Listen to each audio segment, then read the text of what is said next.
You disgust me. Don't speak to anyone. Vanessa hissed that into my ear as she leaned in to kiss the air beside my cheek. We were at the brunch following Alyssa's wedding.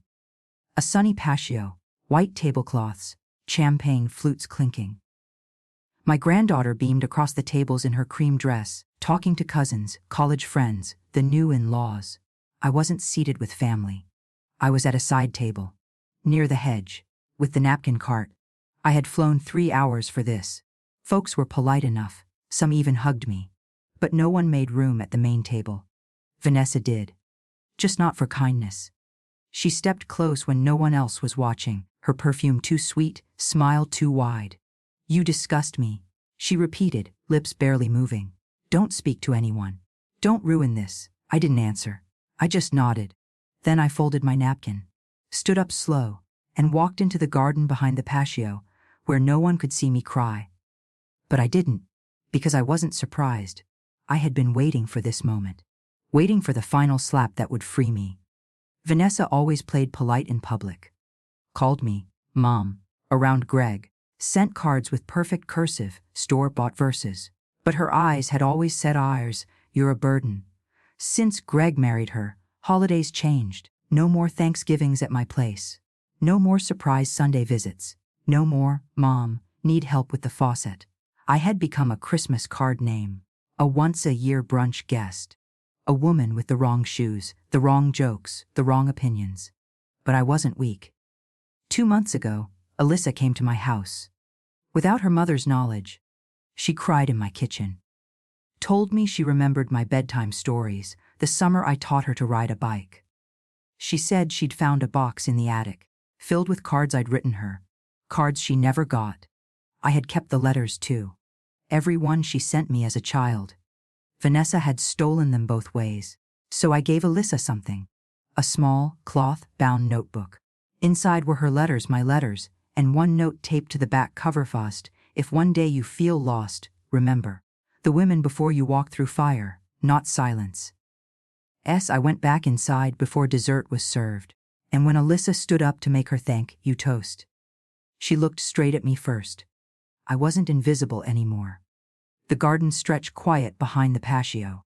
Wild lilies, overgrown hedges, a worn stone bench beneath a birch tree. I sat down slow. My knees ached. My hands shook just a little. Behind me, the brunch clattered on. Silverware against plates, laughter too loud, champagne corks popping like tiny warnings. I could still hear Vanessa's voice. You disgust me. Don't speak to anyone. She hadn't whispered it in shame. No, it was power. Calculated. As if she'd rehearsed it in front of a mirror, my fingers brushed the edge of the bench. Cool moss, damp stone. It steadied me. Funny thing, getting older. You expect your body to betray you. Knees, memory, bladder. You don't expect the betrayal to wear pearls and call you mother. I looked down at my shoes. Scuffed leather. Clean, but not. Country club. Clean. The same flats I wore to Greg's college graduation. He had hugged me tight that day. Told me, none of this without you, Mom. Now, he hadn't even introduced me to the groom's parents. I was seated near the napkin cart. Greg used to love my lemon bars. He used to sit at my kitchen counter, legs too long for the stool, eating while I graded essays. We'd argue over Civil War history and who got the last bite. He used to ask how I was. Used to. I wiped the side of my eye. Not a tear, just pollen maybe. A breeze lifted. Carried lilac and cut grass. I breathed it in. Let it settle in my chest. There's a silence you grow used to after 70. But this one, this silence, was sharp. Cut deeper than I thought I had left to feel. I didn't move. I just listened. A bird somewhere. A lawn chair creaking. The distant clink of a toast. Then footsteps. Not heels. Flats. Someone approaching, slow, cautious, barefoot maybe. I didn't turn. Not yet. Because I already knew. Some silences aren't endings. They're space for something to begin. She sat beside me without a word. Alyssa, my granddaughter. Still in her wedding brunch dress. Pale blue with lace at the sleeves. Same color I wore to my own rehearsal dinner 46 years ago. She didn't look at me right away, just folded her hands in her lap. Legs crossed at the ankle like I taught her when she was 10 and trying to sit. Like a grown up. We sat like that. Birdsong. The soft hush of the trees moving. She didn't need to speak. I could feel it. The tight rhythm of her breath, the way her fingers fidgeted against the hem of her dress, and then I saw it. Her eyes rimmed red, not from wedding tears. From holding too much in, she turned, finally. Her voice was a whisper, small but firm. I heard what she said to you. I said nothing. She blinked. Swallowed. I'm sorry. Still, I stayed quiet. Not because I didn't want to speak, but because I wanted her to have the space. Alyssa looked down at her hands. I used to think you'd stopped writing, that you didn't care anymore. But I found the box, the one Mom hid. All the birthday cards, the notes. A breath caught in her throat. And the notebook you gave me. She opened her purse, pulled out the little cloth-bound book. Held it like something holy. My throat tightened. I remembered the first time I held her. Hospital room. Greg asleep on the couch. I held her against my chest, skin to skin, just for a moment. She was warm, all cheek and breath and newness. I had whispered, "You're safe, darling. You're not alone." Now she reached across the bench, placed her hand gently over mine, looked me in the eyes, and said, clear as bell chimes on a summer porch, "I remember everything." The rain had started that afternoon, just a soft tapping on the windows of my sunroom. Not stormy, just enough to make the house feel quiet, still. That kind of weather always brought memories. Greg used to sit on that same floral loveseat when he was little, his feet not yet touching the floor, holding the Civil War figurines I painted by hand. He'd line them up by battle, Gettysburg, Bull Run, and ask for the story behind each one. "Tell me about the general with the long beard again," he'd say. "Stonewall Jackson." I'd smile. He stood like a wall, brave and stubborn, just like someone I know. He'd puff out his chest, proud. That boy adored history. Adored me, too. Back then, we didn't have much. After Harold passed, the pension barely covered groceries, let alone braces or field trips. But I made it work. Packed lunches with handwritten notes, sewed costumes for his school plays, volunteered in the library so I could be close, even if just shelving books. Greg used to call every Sunday, 3 p.m. sharp. We'd talk about his work, his garden, Alyssa's piano recitals. I remember the first time he mentioned Vanessa. She's sharp, Ma. Real polished, knows her wine and which fork to use at brunch. I laughed and teased him. Sounds like someone from the country club set. He didn't laugh. The wedding came fast. Big, glossy. Her family paid for most, and I wore a department store dress that looked fine from a distance. Vanessa introduced me to guests as Greg's mom, the retired schoolteacher, like I was a note at the bottom of the program. A footnote. Still, I smiled through it. Danced with Alyssa when no one else would, took pictures of them under fairy lights. Told myself this was growing up. He had his own family now, but Sunday calls became once a month. Then birthdays. Then silence. The photos on my mantle stayed the same while they changed without me. I'd send letters, real ones, with stamps. Notes with pressed leaves from the maple tree in my yard, but I never heard back. Not even a thank you. It's strange how silence gets louder with time. At first, I thought they're busy. Then, maybe I said something wrong. Eventually, I stopped guessing.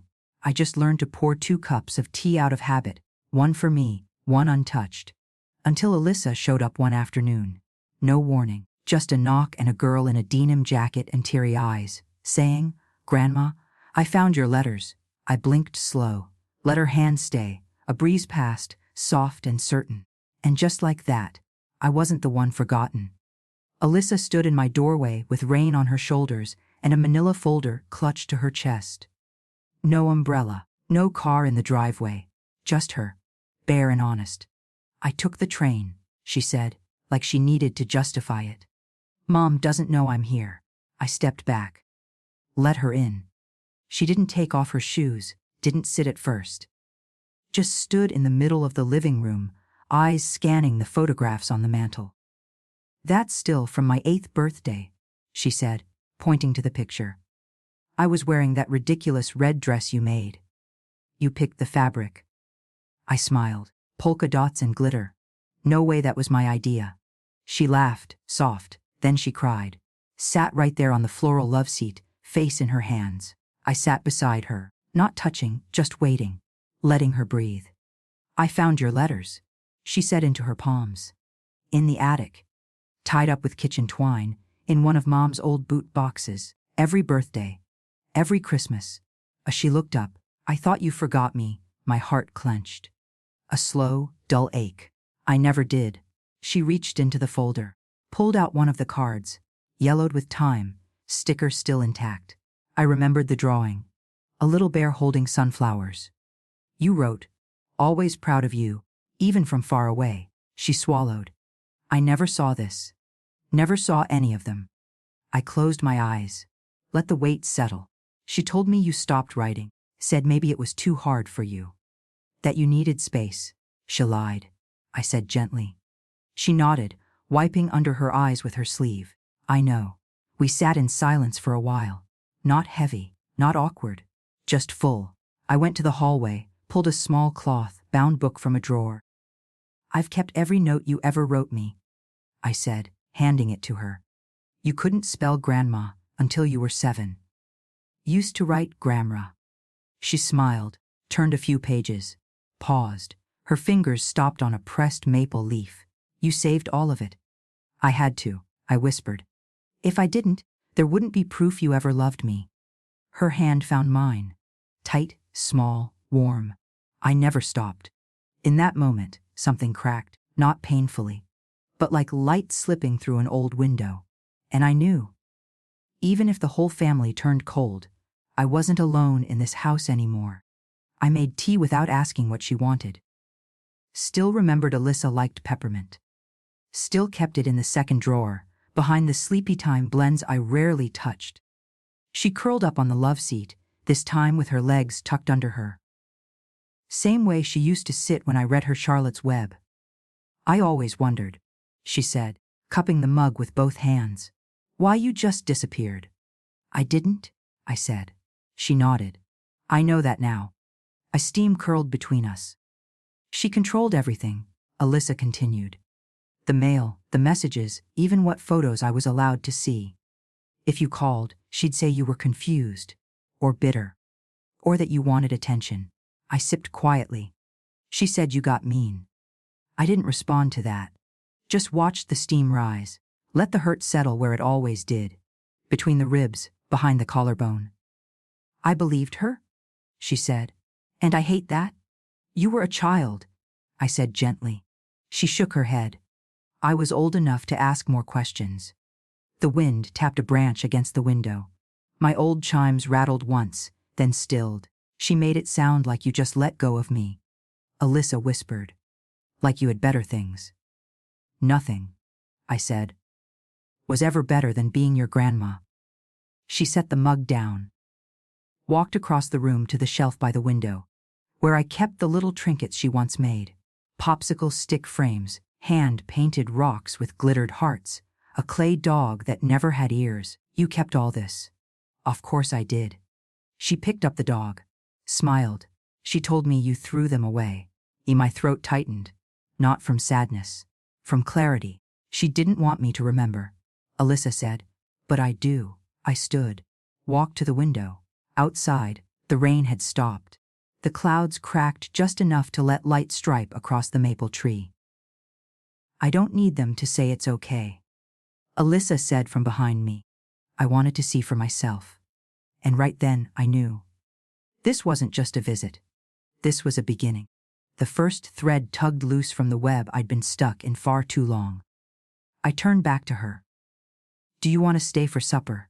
She smiled. Only if it's your lemon chicken. You still remember? She grinned. It's why I came hungry. We laughed then. Quiet but real. And for the first time in years, I set 2 plates at the table without expecting one to stay empty. The first sign was the email. Family update wedding gallery. The subject read, sent by Vanessa's personal address. I clicked with shaking hands. Not from nerves, just age. The gallery opened to a polished web page. Golden script, soft filters. Photos of Alyssa laughing, kissing her groom, dancing with Greg. There were dozens of pictures. Hundreds. Maybe. Not one with me in it. Not even the brunch. Even the wide patio shot. The one where I clearly remembered standing behind a pillar, holding my glass, was cropped tight around Vanessa and her friends. I was airbrushed out. Or cut. Or simply not chosen. I didn't forward it to anyone. Just closed the window and folded my hands in my lap. A week later, there was a family lunch at a new Italian place downtown. Greg texted the group thread. I saw the invite. Then the thread went quiet. I waited. No call, no details. The lunch came and went. Alyssa sent me a photo the next day. Just a quick snapshot of breadsticks and her manicured hand holding a lemonade. No group shot. No smiles. But I could read between lines. Wish you were here. Would have been too honest. Instead, there was nothing. The next Sunday, I drove to the cemetery like I always did. Talked to Harold under the dogwood tree. Told him about the wedding, the brunch, the gallery. How quiet it had been since. He'd say I'm imagining it. I muttered, brushing leaves off the stone.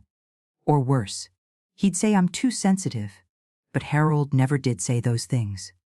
He always knew what silence meant. I stopped by Greg's on the way back.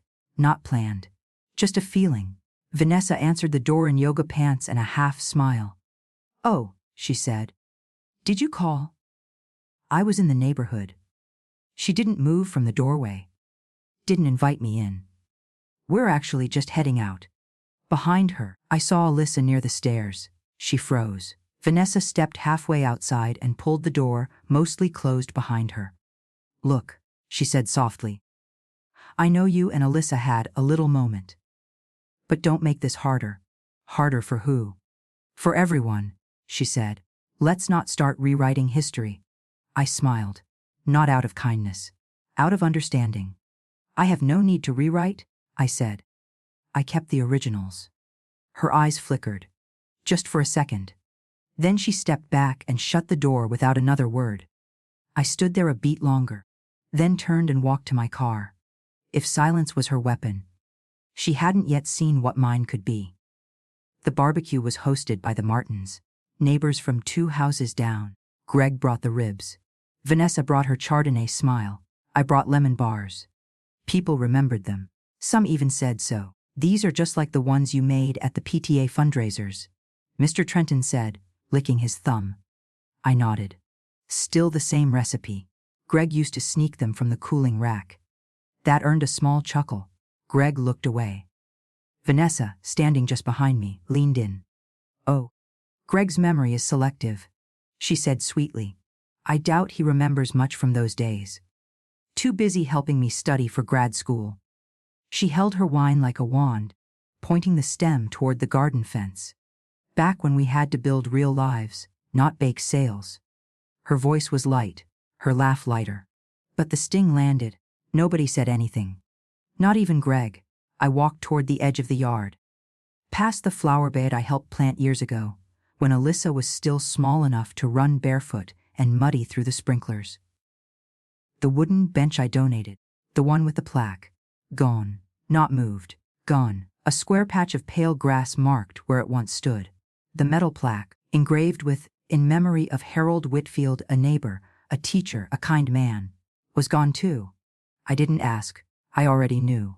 Vanessa had always hated that bench, said it was too rustic.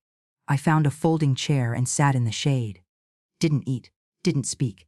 I just listened. Bits of laughter. Glasses clinking. Someone's playlist from the deck speaker. Soft jazz, nothing memorable. Across the lawn, I saw Vanessa leaning close to a woman I didn't recognize. She taught middle school, Vanessa said. Retired ages ago. Probably still grades people in her head. The woman laughed politely. Greg stood beside them, sipping soda. He didn't correct her. Didn't defend me. Didn't glance my way. That night, I took out my small ledger. The old one I used to track field trip permission slips. Now it had a new purpose. I wrote to bench removed, May 7, BBQ Martins, lemon bar comment Vanessa, build real lives. Greg silent, no drama, no anger, just facts, dates, names, words. Because sometimes silence isn't noble. It's just the ground you plant things in. And some seeds don't bloom until you stop hoping they'll grow on their own.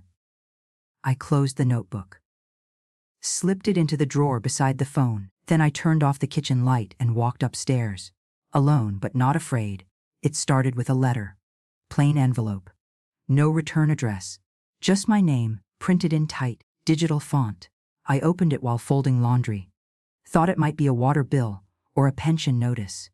Instead, it was a change of ownership notification. The cottage, our family place up in Door County, was now legally listed under Gregory and Vanessa Whitfield. No mention of me. My hands stopped mid-fold. The towel slipped from my lap. That cottage had been in our name, mine and Harold's, since 1984. We bought it with teacher salaries, tax returns, and no vacations. Harold sanded every floorboard himself. I sewed the curtains in that tiny kitchen, yellow with blue trim. It was where Greg took his first steps, where Alyssa caught her first fish. And now, legally, I was gone. I didn't call Greg. Didn't ask. Instead, I put on slacks and my softest cardigan, took the 10:40 bus into town, walked into the bank where Greg and I once opened a savings account, meant for emergencies. Back when he first became a father, it wasn't a fancy account. Just something I added to quietly, every year. Enough for braces, car trouble, Alyssa's piano. I waited in the air-conditioned lobby, hands folded, purse on my lap. The scent of floor polish and printer ink filled the room. A young man with two perfect hair called my name. Yes, I said. I'd like a statement for my joint savings account with Gregory Whitfield. He blinked at the screen. Typed again. I'm sorry, ma'am. There's no joint account listed. There was. He scrolled, frowned. It appears the account was closed 7 months ago, transferred to a new private account. I felt the world still, not spin, not crash, just still. Can I see the closing date? He printed a slip, slid it over the desk, March 3, Greg's birthday. I nodded, folded the slip, slipped it into my purse. Thank you, I said. He hesitated. Do you want to speak with someone about reopening? No. I stood. Adjusted my bag on my shoulder. No, thank you. I've seen what I needed. The bus ride home was quiet. Outside the window, trees blurred by like green ghosts. I didn't cry. I didn't fume. I just replayed 1,000 small choices, the ones I thought were kindness. Seeing things without reading. Trusting Greg when he said, "It's just paperwork, Mom," writing checks with no receipts. Trusting, always trusting. When I got home, I opened the ledger, dated a fresh page. Toward June 10 cottage deed removed. No notification. March 3 savings account closed. No co-sign, I didn't underline. Didn't add exclamation marks. Just ink. Because someday, someone might need proof that I had been part of this family. And unlike the photos, they couldn't crop out handwriting. That evening, I pulled the stepladder from the pantry, in the hallway closet. Behind Harold's winter coat, still zipped after 11 years, I kept the old fireproof box. Inside tax forms, Harold's military records, letters from the district when I retired, and the deed, cream-colored paper, thick stock. The edges curled slightly from age. I unfolded it on the kitchen table. The ink had faded, but the lines were clear. 2 names, Harold Whitfield and Irene Whitfield, co-owners. Tucked behind the deed was something I'd nearly forgotten. A letter from Harold, typed on school stationery, signed in blue ink. Torf to whom it may concern. At Torf, in the event of my death, ownership of the Door County property is to remain with my wife, Irene Whitfield, unless mutual consent is provided otherwise. This arrangement was agreed upon jointly and notarized per state law. Below it, Mr. Kellerman's notary stamp, dated 2006. I ran my fingers across the embossed seal. It was real, undisputed, permanent, and now quietly violated. I placed the deed and the letter into a fresh folder, labeled it in block letters, Kyoki Ori John Else, Du O Niltar. The next morning, I called Mr. Kellerman. He answered on the 3rd ring. Irene Whitfield, he said, cheerful. Haven't heard your voice since the chili cook-off. You still hold the crown, I smiled. Not sure I'd win these days.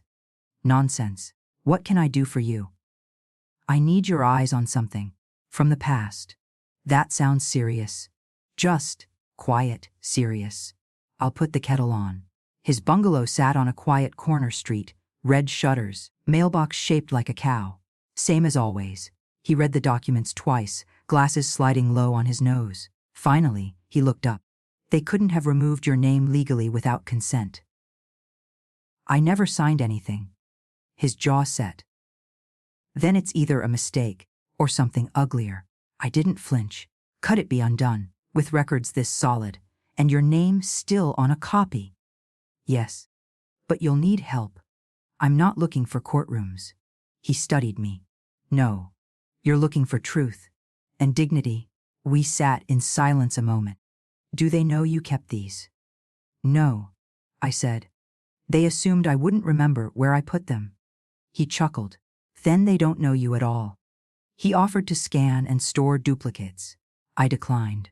Some things should stay on paper, with weight, with texture, with proof of hands that once held them. That night I opened the ledger. June 11 deed located. Harold's letter attached. Kellerman confirms validity. I closed the book, tucked it away. Outside, the wind moved soft against the siding. They had erased me from paper. But I still had the paper. And that was going to matter. The house creaked louder that week. Old homes do that, especially when you've lived in them long enough to know every sound. The dryer rattle meant socks stuck in the corner. The front step groaned when it was about to rain. But lately, it all felt louder. Or maybe I was just hearing more. Greg stopped by midweek. No warning, just the sound of his car pulling into the drive. He didn't bring flowers or pie or Alyssa. He brought a folder. Just some tax things, he said, standing on the porch. Want to come in? He hesitated. Not long. I made tea anyway. He didn't touch his cup. He placed the folder on the kitchen table, slid it toward me. Just signature stuff. For the accountant. I flipped through the first few pages. Boilerplate language, numbers, deduction charts. Then, page 4. Authorization of power of attorney. His name. Not mine. I closed the folder. I think I'll read this later. He didn't meet my eyes. There was a time he'd sit at this same table, elbows wide, ranting about professors or clients. I'd listen, bake banana bread, tell him he was smarter than he thought. Now he stared at the tile floor like it was safer than me. Everything okay? I asked. Of course. Vanessa upset about Alyssa visiting. He cleared his throat. She thinks it stirred things up. Did it? He looked up finally. Mom, this isn't helping. This? He gestured vaguely. All of this. The bank, the questions. Alyssa's confused. You're stirring the pot. I sat back. I didn't start the boil, Greg. He stood. Left the tea untouched. I'll tell the accountant you're reviewing. Do that. He left without hugging me, without looking back. The silence after he closed the door wasn't loud. It was sharp, clean, like someone had taken scissors to a thread between us. Later that afternoon, I walked to the community garden. It used to be my haven, chatter, laughter, fresh basil. But the greetings were different now, not cruel, just clipped. A few waves, a polite, hello, Mrs. Whitfield. But no one asked about my tomato bed. Rumors move faster than weeds. I dug in the dirt anyway. Pulled roots, pressed soil. There's something holy about growing what you eat, something that doesn't need permission. When I got home, a text buzzed on the counter. Ask Alyssa, thinking of you. Still reading the notebook. That was all. But it was enough. Enough to remind me I still had a voice, even if they'd all stopped listening. The envelope didn't have a return address. Just my name, resident, typed in block font. I nearly tossed it with the circulars. Between the grocery coupons and a flyer for gutter cleaning. But something about the weight stopped me. It was heavier than the others. Real paper, not glossy. I slit the seal with my fingernail and unfolded the single card inside. Alyssa's handwriting. Grandma, please come. No one else knows I sent this. It's just a small brunch. June 24th, back patio at 11. Wear blue if you can. No RSVP, no family crest. Just ink on cardstock. Blue script, a little shaky. I read it 3 times. Then I sat down at the kitchen table and held the card in both hands. Blue. I still had that cornflower blouse she loved. The one I wore the day I took her to see the Nutcracker. She was 6. We drank hot cocoa from mugs too big for her hands, and she asked if the ballerina's shoes hurt. They always hurt, I told her. But they dance anyway. I opened my closet later that evening, found the blouse behind winter sweaters. It smelled faintly of cedar and lavender. I laid it flat across the bed and smoothed the sleeves like it might wrinkle from memory. This was something, a crack of light beneath the door they thought they'd closed for good. I didn't need a spotlight. Just the invitation. The garden was quiet the next morning. My marigolds had bloomed, even the stubborn row in the back. I pulled a single one, bright orange, still wet with dew, and pressed it between wax paper to dry. Later, I tucked it into the notebook I'd given Alyssa, slid it between 2 pages that held her childhood letters. The marigold would flatten, but it would keep its color. At dusk, I made tea, wrote in the ledger with a steadier hand than usual. Taurus, June 17 received invitation. Alyssa's handwriting, secret brunch, blue blouse ready. It wasn't a grievance. Not this time. It was proof that I was not completely erased, that someone, somewhere inside that family, still wanted me visible, still wanted me whole. I closed the ledger, placed the invitation beneath the coaster, and sat back. Some wars are loud. Mine was going to be made of memory and flowers that refused to wilt. The brunch was held on the back patio of a vineyard-style restaurant just outside Madison. June sunlight shimmered off wine glasses and silver forks. Linen tablecloths fluttered in the breeze. The kind of day meant for celebration, not stinging memories. I arrived 10 minutes early. That used to be polite. Now, it just meant I'd have to sit longer. No one greeted me at the gate. I walked past a trellis of roses, their scent thick and heavy. The hostess checked a clipboard, paused when she saw my name. "I believe you're with the Whitfield party." I nodded. She led me past the main table. Long, white, dressed in eucalyptus and candles. Lauder spilled from it like champagne. Irene Whitfield was not seated there. She pointed to a small round table by the hedge, near the kitchen door. "There you go, hon." I sat. The chair wobbled slightly. I steadied it, set down my small gift, a cloth-wrapped notebook, tied with pale ribbon. Inside were 3 letters, one from Harold, one from me, and one I wrote the night after Alyssa's first recital. Just in case she ever wondered who really clapped loudest. No one came over. Servers moved in waves, refilling water, placing fruit trays, balancing mini quiches. I kept my eyes on the mimosas. Vanessa arrived 15 minutes late. Floaty white blouse, sunglasses still on. She kissed a woman in heels, hugged someone in a blazer, then scanned the crowd like a stage director checking props. Her eyes landed on me, paused, then moved on. I hadn't seen Greg yet. Alyssa appeared through the side door, her hair up, simple sundress. She looked nervous. Too much smiling, too much blinking, like someone trying to keep everything from cracking. She waved, brief, small, but it was real. I smiled back. Didn't wave. Didn't want to draw attention. The music was soft jazz. Familiar. Probably curated by Vanessa. They passed around a clipboard for speeches. I wasn't asked. A tray of strawberry tarts came by. One of Alyssa's favorites as a child. I didn't take one. I waited. Eventually, Vanessa made her way toward me. Her heels tapped in rhythm. Slow, sure, sharp. She leaned in, breath sweet with something citrus and bitter, and said, "You disgust me. Don't speak to anyone." Vanessa's voice was low, but not low enough. The woman seated 2 chairs over, the one in the navy dress and oversized sunglasses, glanced up. Her fork paused mid, cut through a slice of melon. Vanessa didn't flinch. She straightened, smoothed her blouse, and walked off with a smile made for photos. I stayed seated for a moment, my hands resting on the notebook. My throat was dry, but not tight. This wasn't the first time she'd said something like that.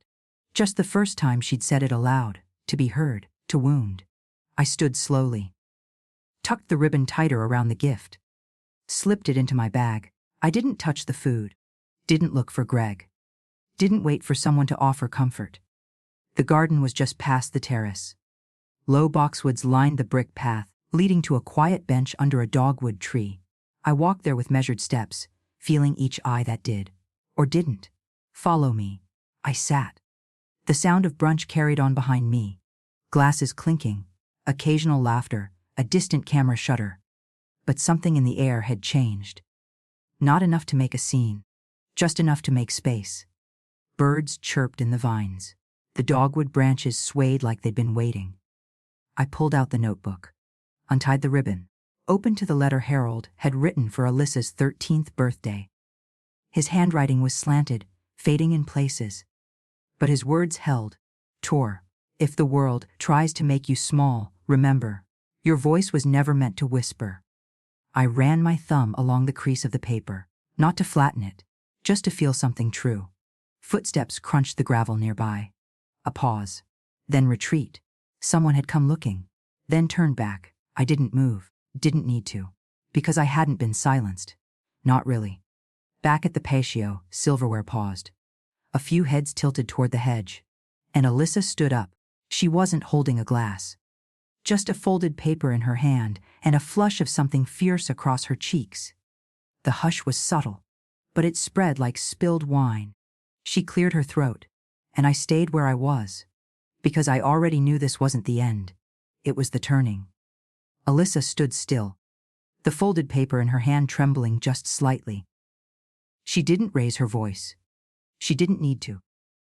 I just want to thank everyone for being here today, she began. It's been a whirlwind few weeks. Graduating, planning, trying to breathe. A chuckle or two.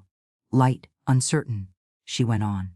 And of course, I want to thank my parents for supporting me, pushing me, loving me. Vanessa smiled. Greg gave a small nod. Alyssa inhaled, then looked down. But there's someone else I need to thank. The air shifted. She's not on the program, or in the slideshow, but she's the reason I know what love looks like when it doesn't ask for credit. People murmured. Some glanced around. She taught me to write my name in cursive, to plant marigolds, to read the fine print. A beat. She taught me that silence doesn't mean weakness, that sometimes the strongest thing you can do is wait. She lifted her eyes. To my grandmother. Someone gasped. Vanessa's hand tightened around her wine glass. Alyssa stepped away from the table, walked slowly toward the garden. I didn't move. She stopped in front of me, reached into her dress pocket, pulled out the marigold I'd pressed between wax paper days before. It kept its color, she said. I stood. She opened the notebook I had given her, found the letter from Harold, and held it to her chest. I want you to know, she said softly. They tried to erase you. But I remembered, and that's enough. She didn't ask me to speak. She didn't need to. She gave me the only thing that mattered: space, dignity, return. We walked back toward the terrace together. No fanfare, no announcement, just footsteps on stone and two hands holding a flower and a book. Vanessa turned away. Greg stared at his plate. But the hush around us said everything. Not every battle ends with thunder. Some end with someone standing beside you again, and that is louder. Have you ever been quietly erased from your own family story, only to reclaim it with quiet strength? Share your thoughts below. Your story might help someone else find their voice too. The day after the brunch, I stripped the bed, dusted the mantel, and wiped down the kitchen counter 3 times. Not because it was dirty. Because I needed stillness before I did what I'd been avoiding. The old wooden filing cabinet lived in the back bedroom, beneath Harold's war medals and the painting Alyssa made in kindergarten. 3 stick figures and a dog with 6 legs. I hadn't opened the bottom drawer in years. The files were labeled in Harold's careful print: mortgage, taxes, pension, legal. I pulled out the one marked legal, thick and slightly bowed. Inside, copies of wills, property titles, old notarized statements, most familiar. Some I could recite from memory, but wedged in the very back, behind a stapled stack of 2009 tax forms, was a small, cream envelope, unopened. No stamp, just a Irene for your records from Hall. T.R. Jennings, estate planner. I stared at it for a long moment, then slit the flap with my fingernail and eased out the single-page letter. Typed on thick paper, letterhead embossed faintly in blue. Chore Mrs. Whitfield. Whitfield T.I. as discussed in my recent consultation with Mr. Harold Whitfield. Please find enclosed the updated estate clause reflecting your full survivorship rights over the Door County property and associated financial assets. As per Mr. Whitfield's wishes, these assets may not be reassigned or restructured without mutual, documented consent from both parties. This amendment supersedes prior informal agreements. You remain the primary trustee and legal steward unless you choose otherwise in writing. Trother respectfully, Trother T.R. Jennings, no date, but the file stamp in the lower right corner read, January 17, 2012, 2 months before Harold passed. I folded the letter slowly, pressing the crease with my thumb. He had gone to the lawyer without telling me. Probably trying to keep things simple. That was Harold's way. Quiet preparation. But somewhere along the line, this letter never made it into our discussions. Or maybe it did, and Vanessa had intercepted it. I checked the envelope again. No seal broken. No fingerprints but mine. They hadn't seen this. They didn't know. I placed the letter with Harold's signed note from 2006. 2 anchors. Then pulled out the ledger. Toward June 25 found letter from estate planner. Unopened. Legally confirms full survivorship. Toward document stamped pre-death. No mutual override permitted. I underlined that last part. Then circled the date. That evening, I brewed chamomile and sat on the porch. Across the street, the neighbors were watering hydrangeas. Someone's wind chimes danced in the distance. The marigold on my table had begun to dry, its edges curling inward, but still gold, still bright. Harold hadn't left me defenseless. He had, in his quiet way, passed me the torch. It had just taken me a decade to open the envelope. But now I held it in both hands, and I was steady. Camille Brandt's office was tucked behind a bakery on Monroe Street. No signs. Just a brass plate beside a blue door of C. Brandt, legal advisor by appointment only. A Mr. Kellerman had scribbled her number on the back of a church bulletin. Quiet, honest, and allergic to spectacle, he'd said. You'll like her. I did. She wore jeans and a linen blazer, and made her own coffee in a chipped mug that said, World's okayest lawyer. I placed the envelope on her desk without a word. She read it once, then again. Didn't smile. Didn't frown. Just nodded. This is strong, she said. Legally. She tapped the date stamp. Very. He filed it before passing. Your name wasn't removed with consent. They can't undo this without forging your signature. I never signed a thing, I said. Then it's yours. Still, I exhaled. Not relief. Just confirmation. What do you want to do? She asked. I didn't answer right away. Because I didn't want revenge. I wanted to be back where I'd started. Before silence, before cropping, before lemon bars turned into tension. But that wasn't possible. I want it restored, I said finally, quietly. I don't need them to lose. I just need to stop losing myself. Camille smiled, faintly. We'll file a claim of legal error, she said. No fireworks. They'll get the paperwork in the mail. If they contest it, we respond. You have originals, notarized documents, dated proof. And if they don't, then the title reverts. The assets follow. And they'll know you know. That was enough. We spent an hour making copies. She took notes. I drank bad coffee and signed 3 forms with steady hands.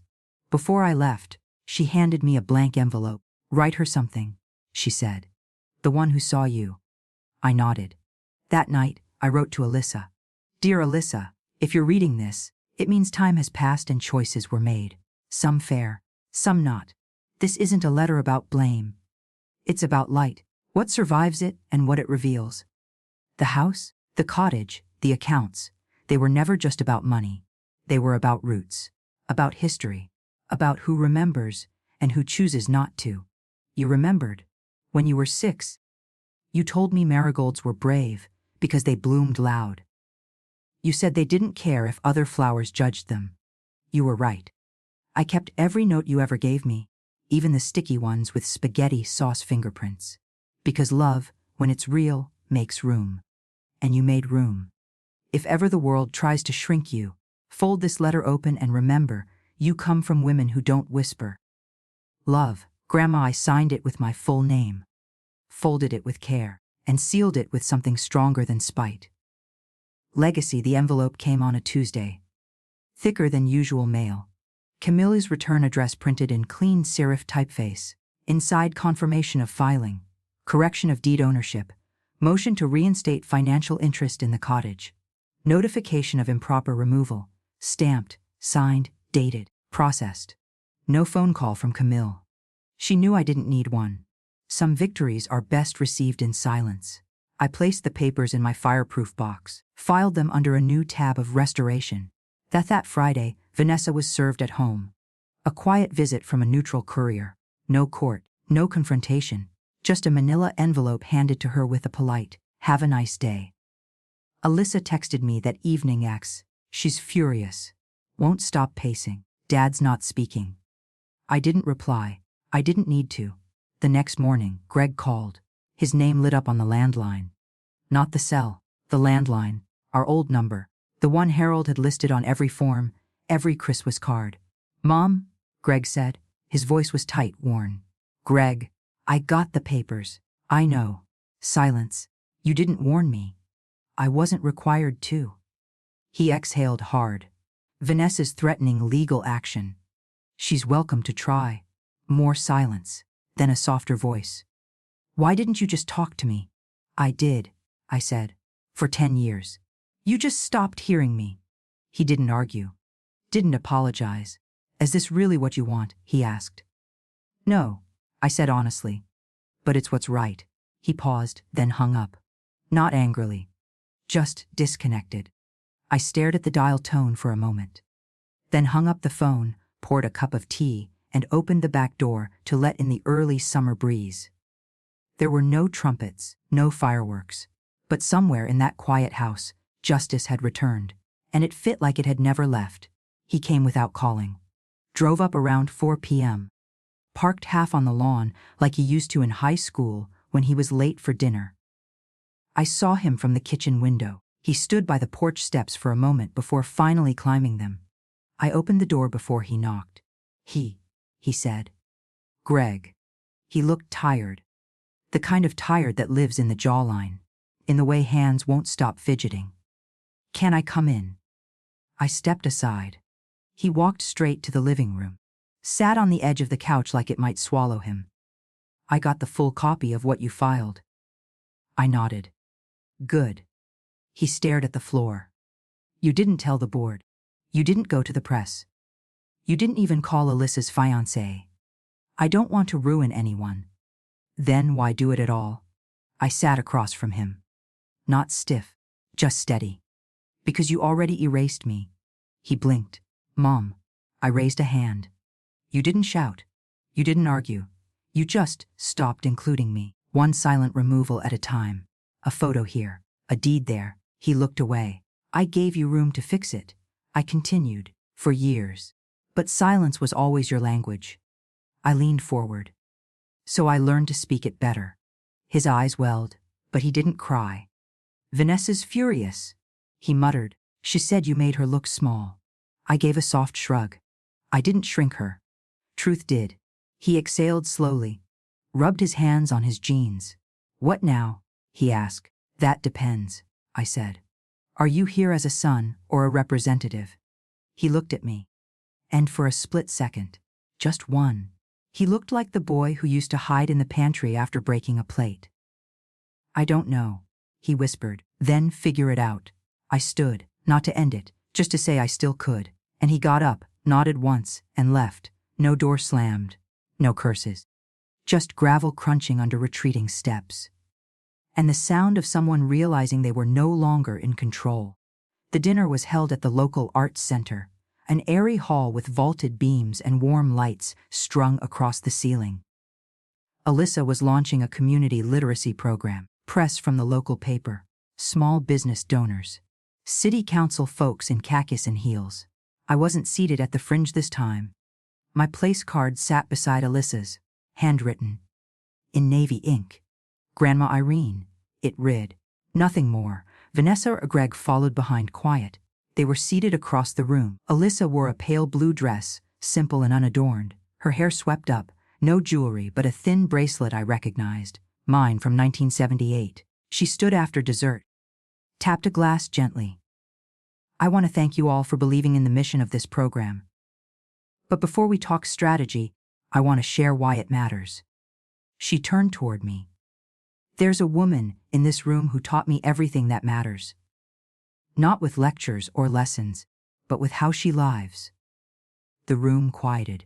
She taught me the value of a full sentence, of finishing what you start, of saying thank you, especially when it's hard. Some smiles, a few nods. She's the reason I believe books change lives, and that silence can be broken. Not with shouting, but with truth. She reached into her folder and lifted a small notebook, the one I'd given her. I wouldn't be here without her. She turned fully. Grandma, will you stand with me?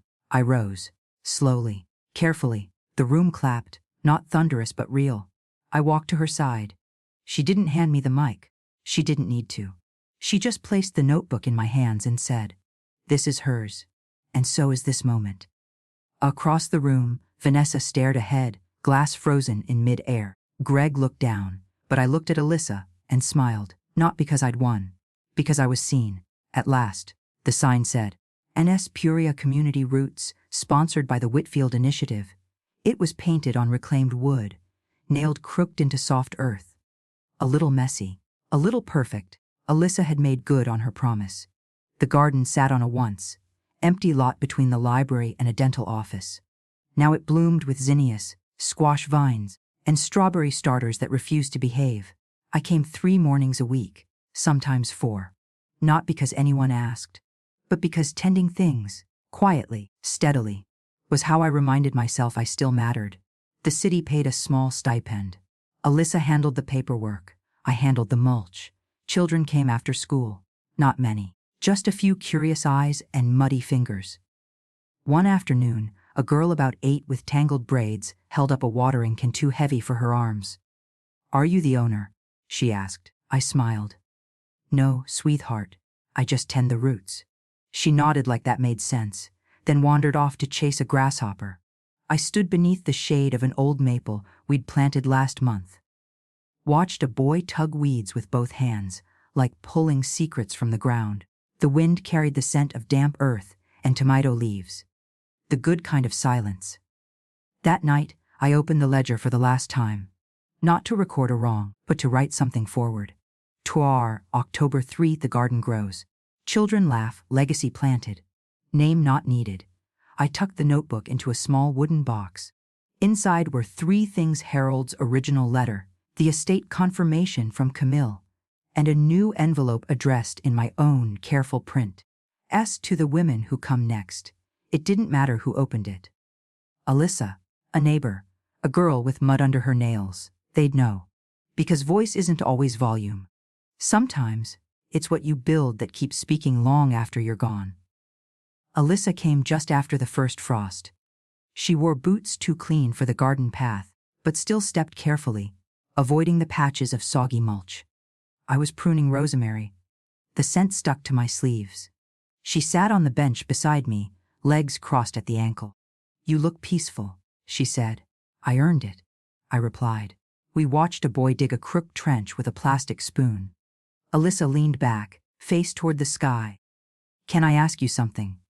"Of course." "How did you know when to stop fighting?" I let the question sit a moment. Let the wind pass. When the truth no longer needed defending, I said quietly, "Just planting." She looked down, smiled. "You always have better answers than me." "No," I said, "just older ones." A little girl came running up, dirt on her knees, clutching a marigold in a plastic cup. "Where should I put it?" she asked. I nodded toward the garden sign. "Right near the roots." She knelt down, hands careful, brow furrowed like she was performing surgery. We watched in silence as she packed the soil around the base. A bright pop of orange against the damp brown earth. Alyssa reached into her coat pocket, pulled out a folded letter. "I've been carrying this since the brunch," she said. "Never opened it. Didn't want to mess it up. I took it. Didn't open it either. Just placed it in the wooden box beside my bench. Some words didn't need to be read right away. Some were just meant to wait. We sat a while longer. The wind picked up, carrying the scent of basil, damp leaves, and something else. Something like grace. When Alyssa finally stood, she kissed the top of my head. "Thank you," she whispered. "For everything." I nodded. She walked away slow but certain, and I stayed, beside the marigold, beside the truth, where I'd always belonged. Have you ever held your truth in silence? Then watched it bloom anyway? Share your story below. Your quiet strength might be the seed someone else needs. I didn't find it because I was looking. It fell out from an old tax guide. State Property Law, revised 2010. A book Harold never liked but always kept. Pages yellowed, edges curled. I was dusting. The envelope was plain, no stamp. Just 2 words, handwritten fast for Irene. I sat down on the edge of the bed. The evening light fell soft through the curtains, painting the walls with slow gold. I opened it carefully, almost afraid it would crumble. But the paper inside was steady. Tore my Irene. Tore. If you're reading this, it means I didn't make it to say everything out loud. And that makes me angry. Not because I'm scared of dying, but because I hate leaving things unfinished, and you've always deserved full closure. Tore. There's something I've come to understand, too late maybe. You are the spine of this family. Quiet, sure, unread sometimes, but always holding it together. Tore, I know Greg has drifted. I know Vanessa watches you like a shadow she wishes would shrink. Tore, but I see you, Tore. And I've made sure your name is where it should be. In the will, in the deed, in the bank papers, in the soil of that cottage. Tore, if they ever try to erase you, don't yell. Don't beg.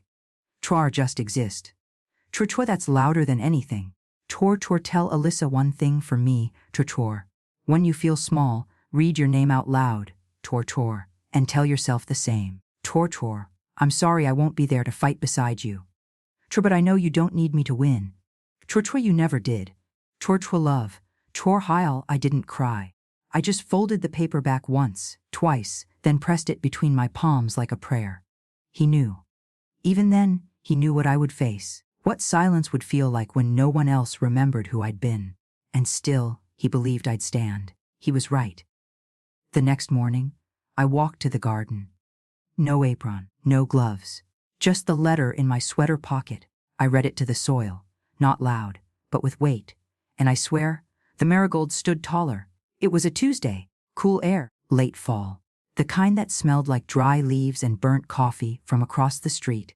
I was mulching the lavender bed when I saw the car pull up. Silver, still too clean. Greg stepped out.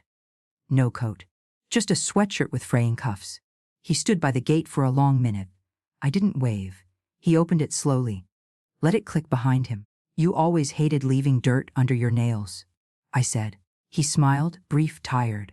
I still do. He walked over, hands in his pockets. I saw the write up in the paper, he said.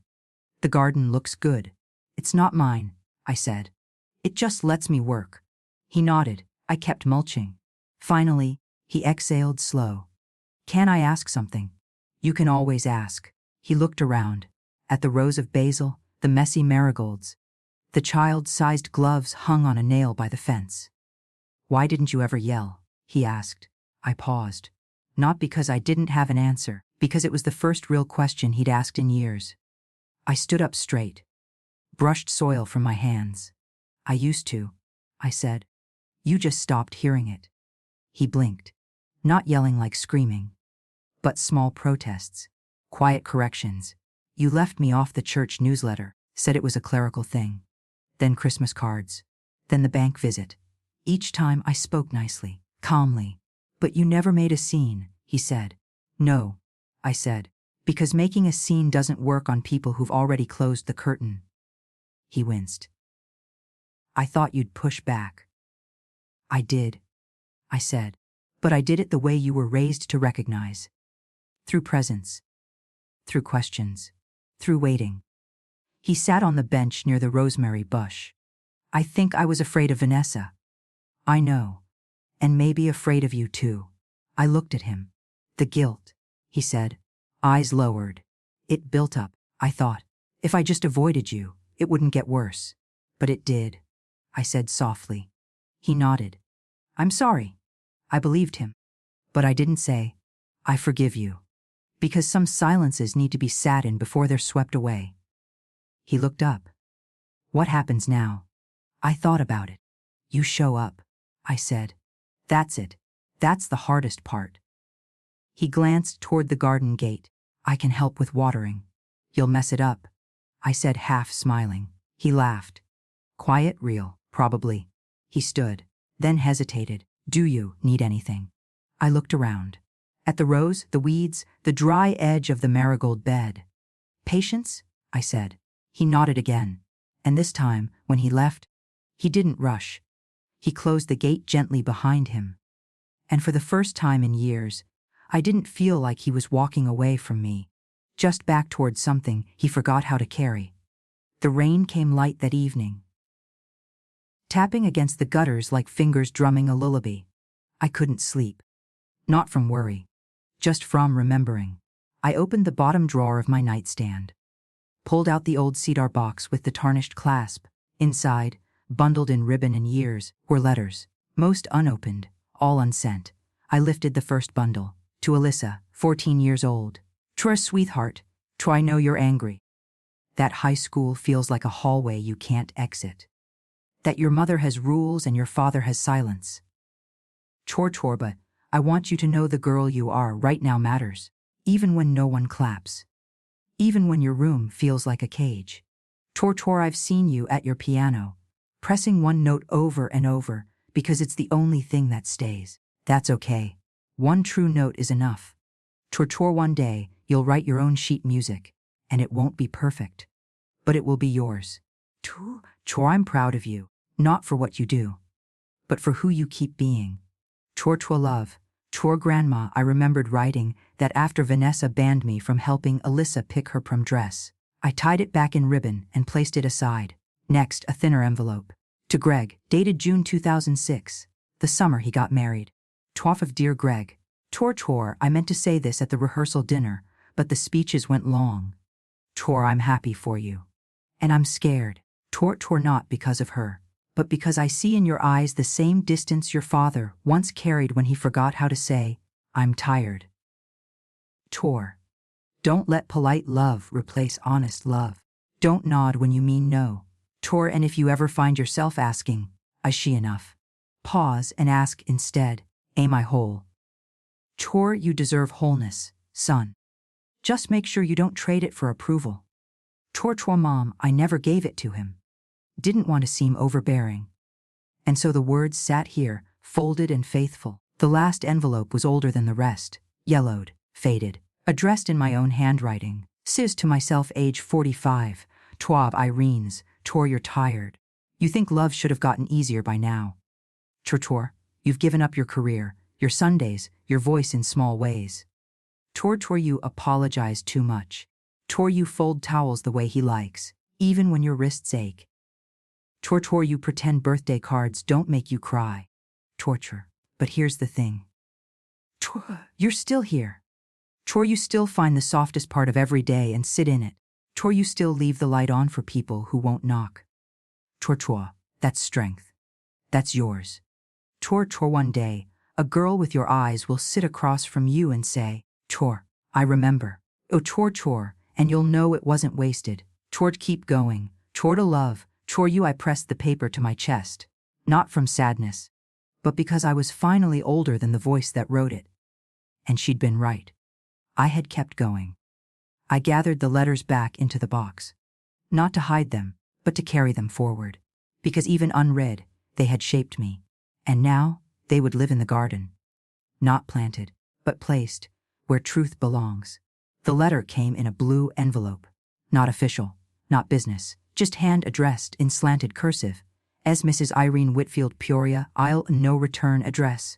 Postmark, Denver. I opened it at the kitchen table, late afternoon sun stretching across the floor like a golden sigh. Inside, cream paper. Tidy folds. No perfume, no signature flourish.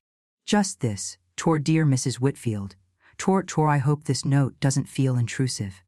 I wasn't sure whether to write, but after seeing your name mentioned in the piece about Alyssa's literacy project, something in me said, reach out. My name is Edith Palmer. I knew Vanessa in college. We were in the same literature seminar and dorm floor. I don't know what your relationship with her is now. I won't pretend to understand it, but I wanted to tell you something about the girl I remember. Vanessa didn't talk much, but when she did, her words were sharp, not cruel, just practiced, like someone who grew up never getting the last word. She wore perfect clothes. Always. But I once saw her cry in a hallway after a phone call. I asked what was wrong. She said, he got remarried, and he sent my college money to his new wife's kid.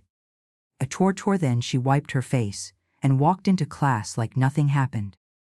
I didn't know what to say back then. I was 20. What did I know? But I remembered that moment years later, when I saw her wedding announcement. I remember thinking, she'll protect her name with iron now. And maybe that's what she's done. I'm not writing to excuse her. I just wanted you to know. Some women build walls, not because they want to shut you out, but because no one ever came through for them. Maybe she never learned how to let grace in. Thank you for helping Alyssa become someone who could. That's all. With quiet respect. Edith Palmer. I folded the letter slowly. Twice. Then pressed it between the pages of my ledger. Not to preserve it. Not even to reread. Just to keep it where shadows lived. I didn't cry. But I did sit still for a long time. Because the thing about grace is, it isn't the same as forgiveness. Forgiveness is a door. Grace is a window. You don't always open it for the person outside. Sometimes you open it for yourself. So you can breathe again. They strung white paper lanterns between the tool shed and the maple tree. Not fancy. Just right. The garden was in full bloom. Basil bushes thick, zinnias like confetti, and the marigolds. Oh, the marigolds sang. Alyssa called it a soft opening. A ribbon hung between two trellises. About 30 people stood in folding chairs. Neighbors, donors, volunteers. Even Greg came. He didn't say much. But he helped set up the water table. Vanessa wasn't there. No one asked. The sun was gentle. A September kind of warmth. The kind that lets you wear a cardigan, even if you don't need it. Alyssa took the mic.